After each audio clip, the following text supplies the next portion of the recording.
Hi all, I'm Otaku Lucifer, and this is Blurred Culture. On today's Blurred Culture, we'll be talking about Star Trek Picard, Season 2. Let's go.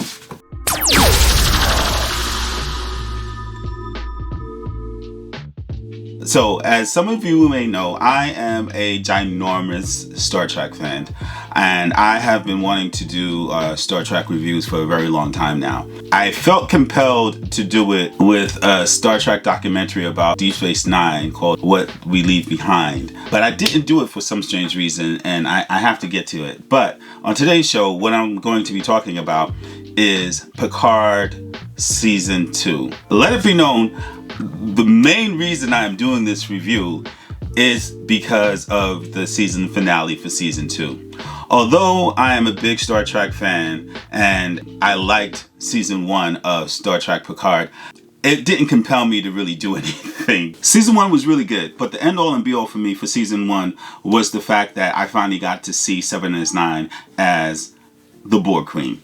That was like the biggest thing for me in Season 1. Everything else was kind of forgettable for me, only because I didn't really like the storyline that much, but I was really happy to see people like Jerry Ryan returning as Seven of Nine, and Sir Patrick Stewart returning as Jean-Luc Picard, who's arguably the best captain of all the Star Treks, next to Captain Sisko, played by Avery Brooks, and Janeway, played by Kate Mulgrew.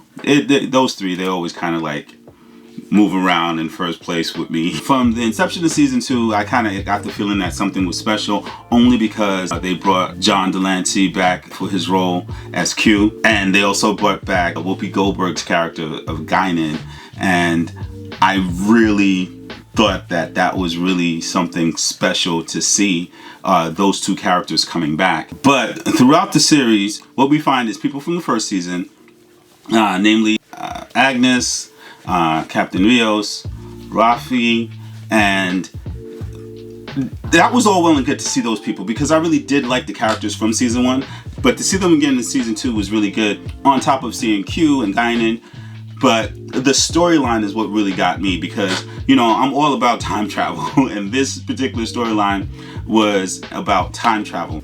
For those of you who don't know, Q has been a thorn in the side of Captain Jean-Luc Picard since Star Trek The Next Generation.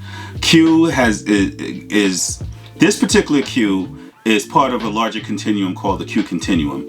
And supposedly, Qs are supposed to be immortal.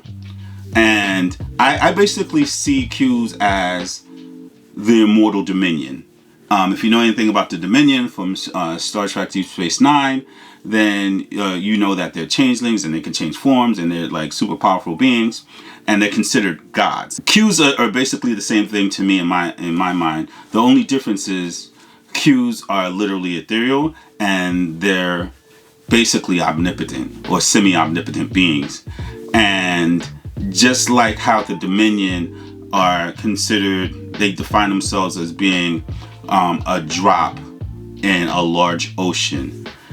That's how I see Qs. The continuum is this large ocean of consciousness, and Qs are individuals that leave that large ocean as droplets and go off and they do their own thing. What's happened in the past is that Q has consistently tested Jean-Luc over the past 30 or 40 years or so of their tenuous relationship. But you got the feeling that this time when he was testing Jean-Luc that it was for something totally different. And what you find the reason is Q's purpose for or reason for testing Jean-Luc this time is because he's dying. And you basically see the veil of taunting and, you know, the veil of him feeling superior drop, because we find out that he really sees Jean-Luc as one of his few friends, and Jean-Luc is one of his favorites. And every time he tests Jean-Luc, it's to let Jean-Luc know that you can't get comfortable in this universe because there are bigger and badder things than you. So with this particular case, what Q does is he shows Jean-Luc an alternate universe or alternate timeline where the Federation is basically this large evil empire that takes over like the quadrant. There's no sharing of resources. There's no sharing of knowledge. There's no peace. There's just the Federation domineering and conquering worlds. That's what they have become. And it all stems from the fact that one of Jean-Luc's ancestors, Rene Picard, has to go on a trip to Europa. And what Q basically did is he changed the timeline by making sure that she didn't get on this trip to Europa, which I think is like one of Jupiter's moons, I believe. Or, yeah, I might be wrong in that, but if I'm wrong, just let me know. And so Renee has to go on this Europa mission in order for the Federation that we all know and love to come into fruition. But Q set it up that she didn't, and now Jean-Luc is going back into the past. Here's the rub. The only way he's able to pinpoint where to go in the past is via a Borg queen that the ruthless, evil Federation had captured and was holding prisoner. They have to release this Borg queen because the Borg queen, she has this ability to see fractured time. She can see different timelines. So she's able to see exactly which timeline that Q is referring to and the timeline that Picard and his crew needs to go back to fix. This is what becomes the main focal point of the whole series. They basically have to go back to the future. You know, they have to go back to the past to change the future. It's basically Back to the Future all over again. They rescue or liberate the Borg Queen, take her with them. In them doing that, the Borg Queen ends up doing what Borg Queens usually do, which is try to take over the ship or take over the people that are helping them. And she tries to basically set herself free by manipulating who she believes to be the weakest link among them, which is Agnes. She turns out to be a more formidable opponent than the Borg Queen initially suspected or expected.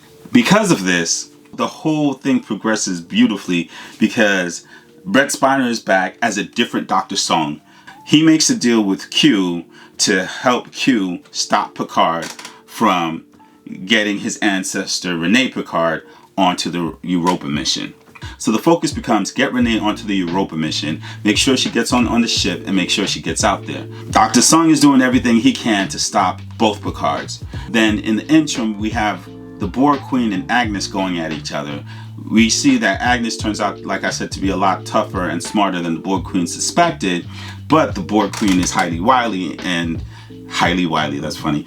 So the Borg Queen is super wily, so she ends up basically tricking Agnes, and she infiltrates Agnes with the nanoprobes.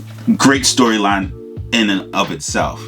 Then we have the thing where we go back into Picard's past and we find out the motivations that created the Captain Picard that we know and love. That we find out the trauma that he suffered as a child, specifically his mother dealing with mental illness and her basically unaliving herself. And because of this, Picard becomes the person that he is that we know and love. And Q forces Picard to live through the trauma of seeing his mother die on the night that she died. To help aid in this event of this reliving or reenactment of Picard's childhood past and his childhood trauma, we have James Callis, who played Gaius Baltar in the Battlestar Galactica reboot. James Callis was excellent as Picard's father. This was all superb acting. It was superb writing, because the thing that I liked most about season 2 was the fact that we had all these mini storylines coming together on a focal point of the main storyline, which was save Renee from Dr. Sung, right? Save the princess from the evil wizard. We have that trope in here, but it was done so well because we had Picard with his love interest, Picard dealing with his own personal childhood trauma. We find out things about Picard that we never knew before. And then there's Guinan. We meet Guinan, the Whoopi Goldberg version of Guinan, and then we see Guinan 400 years younger. And it was just awesome. Then we have the thing with Rios where when the crew goes back into the past, they get separated, and Rios ends up on a border town in California somewhere.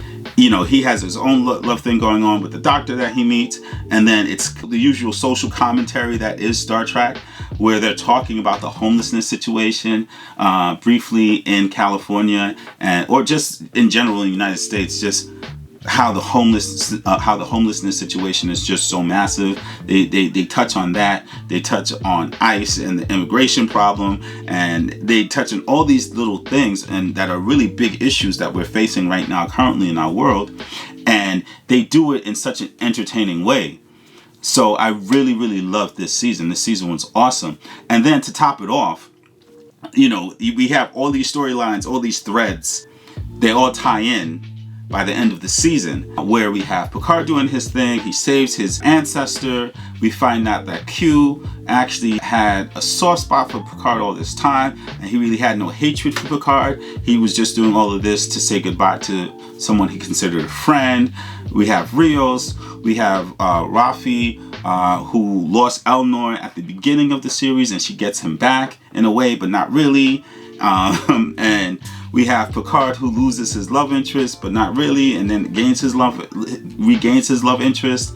And we have all these things. And then at the end of it, the thing that really blew my mind is that Agnes becomes the new Borg Queen, and she spent 400 years in the past building up a new version of the Borg. And this version of the Borg was sent by her to help the Federation from this galaxy-ending event that would have destroyed the entire quadrant, and she needs the Federation's help. So she sends out a signal to Picard, who initially doesn't understand until they go back into the past, and he's like, oh, wait a second, that's Agnes, and she's the Borg Queen. Holy shit. And then Agnes, she does her thing, and the fleet of ships help protect the entire galaxy from devastation, and then the Borg join the Federation. Mind-blowing. And then on top of that, Will Wheaton returns as Wesley Crusher. And that is the thing that got me, because Wesley Crusher, for those of you who don't know, he was an ensign in Star Trek The Next Generation, who eventually left because they found out that he had these powers, and the powers were akin to these people called the Travelers, who are kind of like Qs, but they're better than Qs, and they're more like watchers and protectors of the galaxy. And yeah, Wesley Crusher returns, and that was mind-blowing as well. It was a brilliantly written and executed season. It was probably one of the best seasons of any Star Trek show that I've ever seen since Lower Decks. No, that's a joke.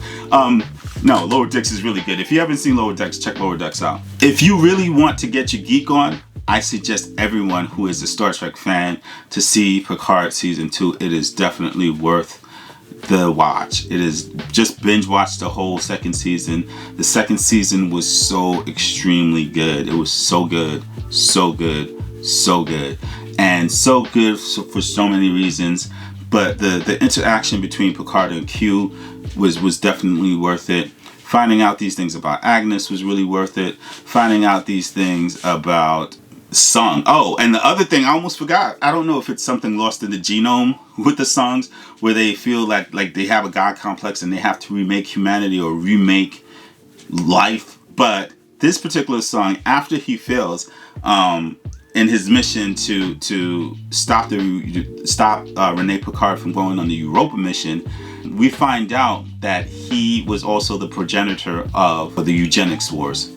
And all I said to myself when I saw it, I was like, wow, it's like Wrath of Khan, Into the Darkness. This was all because of Sung. So, and it's almost to be expected, because he's such a great genius, and any Sung that you run into, they're all geniuses. So finding out that another Sung within the line of Dr. Sungs that were known to be these great geniuses when it came to genetics and artificial intelligence and androids and stuff like that, it was not surprising, but it was surprising. So that was something that was really, really good. And just seeing all these characters, these beloved characters, come back for another hurrah, it was awesome. That's just my take on it. I was really excited about this show, and I was really happy to see it and watch it. Just watch it and enjoy it. It was really a blast to watch. It was really enjoying to watch. Yeah, you're gonna want to watch this. You're gonna want to watch this just to see what happens with Agnes. You're gonna want to watch this just to see what happens with the relationship between Picard and Q, and the relationship with Picard and Laris, and the relationships with everyone else. It was just awesome. Rios, he ends up doing something special at the end, and everyone was just great. It was awesome to see this crew and this cast, and the writing was phenomenal. The writing was so on point with this. This was a lot of fun. And if you guys have any comments, or if you guys want me to do any reviews or rants on any other shows, Star Trek based shows, please let me know. Any particular episodes, if there's any episodes out there, please let me know. I'm a huge DS9 fan. I watch DS9 all the time still, and it came out when I was like 18 or 19, so and I still watch DS9 on a regular basis. I watch Voyager a lot as well. The top 3 captains, I still watch those shows. Until next time, stay loving, stay safe, and stay blessed.